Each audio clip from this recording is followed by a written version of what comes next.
بسم اللہ الرحمن الرحیم۔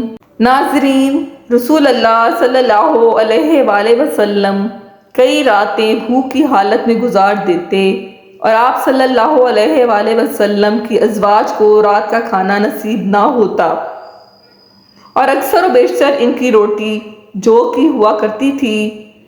اسی طرح حضرت عائشہ رضی اللہ تعالیٰ عنہا اپنے گھر کی معاشی حالت کو بیان کرتے ہوئے فرماتی ہیں کہ رسول اللہ صلی اللہ علیہ وسلم کے گھر والوں نے جو کی روٹی سے بھی 2 دن تک مسلسل پیٹ نہیں بھرا، یہاں تک کہ رسول اللہ صلی اللہ علیہ وسلم نے اس دنیا سے اٹھا لیے گئے۔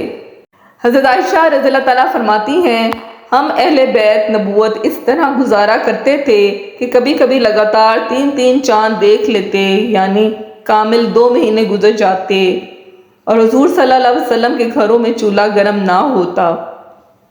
حضرت عائشہ رضی اللہ عنہ کے بھانجے حضرت عروہ نے پوچھا کہ پھر آپ لوگوں کو کیا چیز زندہ رکھتی تھی؟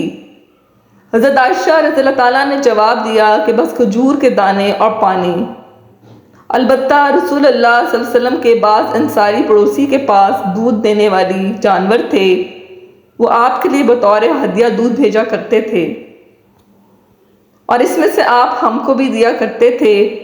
خود حضور صلی اللہ علیہ وسلم اپنی زندگی کے فقر و تنگی کا تذکرہ کرتے ہوئے فرماتے ہیں، اللہ کے راستے میں مجھے اتنا ڈرایا دھمکایا گیا کہ کسی اور کو اتنا نہیں ڈرایا گیا، اور اللہ کے راستے مجھے اتنا ستایا گیا کہ کسی اور کو اتنا نہیں ستایا گیا، اور ایک دفعہ 30 دن رات مجھ پر اس حالت میں گزرے کہ میرے اور بلال کے لیے کھانے کی کوئی چیز نہ تھی جس کو کوئی جاندار کھا سکے، اس کے جو بلال نے اپنے بغل میں دبا رکھا تھا۔ ناظرین، مال و دولت کی اسی خطرناک وجہ سے امت کو اس سے باخبر کرنے کے ساتھ ساتھ خود آپ صلی اللہ علیہ وسلم نے بھی اس سے دوری پسند کی۔ امت کے بارے میں ایک مرتبہ آپ صلی اللہ علیہ وسلم اپنی فکر کا ان الفاظ میں اظہار کرتے ہیں، مجھے تمہارے بارے میں یہ اندیشہ نہیں کہ تم شرک میں مبتلا ہو جاؤ گے، البتہ دنیا کے بارے میں یہ اندیشہ ہے کہ کہیں تم ان میں منہک نہ ہو جاؤ۔ آپ صلی اللہ علیہ وسلم کا ارشاد گرامی ہے کہ ہر امت کے لیے کوئی خاص آزمائش ہوتی ہے، اور میری امت کی آزمائش مال ہے۔ حضرت علی رضی اللہ تعالیٰ فرماتے ہیں کہ ایک مرتبہ حضور اقدس صلی اللہ علیہ وسلم کے پاس بحرین سے مال آیا۔ حضور صلی اللہ علیہ وسلم نے اسے تقسیم کرنا شروع کیا، لیکن ابھی تقسیم سے فارغ نہ ہوئے تھے کہ رات آ گئی، تو آپ صلی اللہ علیہ وسلم نے وہ رات مسجد میں گزار دی اور ساری نمازیں مسجد میں پڑھیں۔ میں نے دیکھا کہ جب تک آپ نے سارا مال تقسیم نہ کر لیا، آپ صلی اللہ علیہ وسلم کے چہرے پر پریشانی اور فکر کے اثار رہے۔ حضرت ابو ہریرہ رضی اللہ تعالیٰ بیان کرتے ہیں کہ پیارے نبی صلی اللہ علیہ وسلم نے مسجد کی جانب کچھ سواروں کو روانہ فرمایا تو وہ بنی حنیفہ کے ایک شخص سماسہ بن اسال کو گرفتار کر کے لے آئے اور اسے مسجد نبوی کے ایک ستون سے باندھ دیا۔ جب پیارے نبی صلی اللہ علیہ وسلم اس کے پاس تشریف لے گئے تو آپ صلی اللہ علیہ وسلم نے فرمایا، اے سماسہ، تمہارا کیا ارادہ ہے؟ جواب دیا، اے محمد صلی اللہ علیہ وسلم، میرا ارادہ نیک ہے، اگر آپ مجھے قتل کریں تو گویا ایک خونی آدمی کو قتل کیا، اور اگر احسان فرمائیں تو احسان پر شکر گزار رہوں گا۔ اگر آپ مال و دولت چاہتے ہیں تو جتنا چاہیں لے سکتے ہیں۔ نبی کریم صلی اللہ علیہ وسلم نے جواب نہ دیا اور واپس تشریف لے گئے۔ جب دوسرا روز ہوا تو آپ صلی اللہ علیہ وآلہ وسلم نے پھر فرمایا، اے سماسہ، کیا ارادہ ہے؟ اس نے وہی جواب دیا جو پہلے دے چکا تھا کہ اگر احسان فرمائیں گے تو ایک شکر گزار بندے پر احسان ہوگا۔ آپ صلی اللہ علیہ وسلم نے اسے دوبارہ چھوڑ کر چلے گئے اور اگلے روز پھر فرمایا، اے سماسہ، کیا خیال ہے؟ کہنے لگا کہ مجھے جو کہنا تھا کہہ چکا ہوں۔ آپ صلی اللہ علیہ وسلم نے حکم دیا کہ سماسہ کو چھوڑ دو۔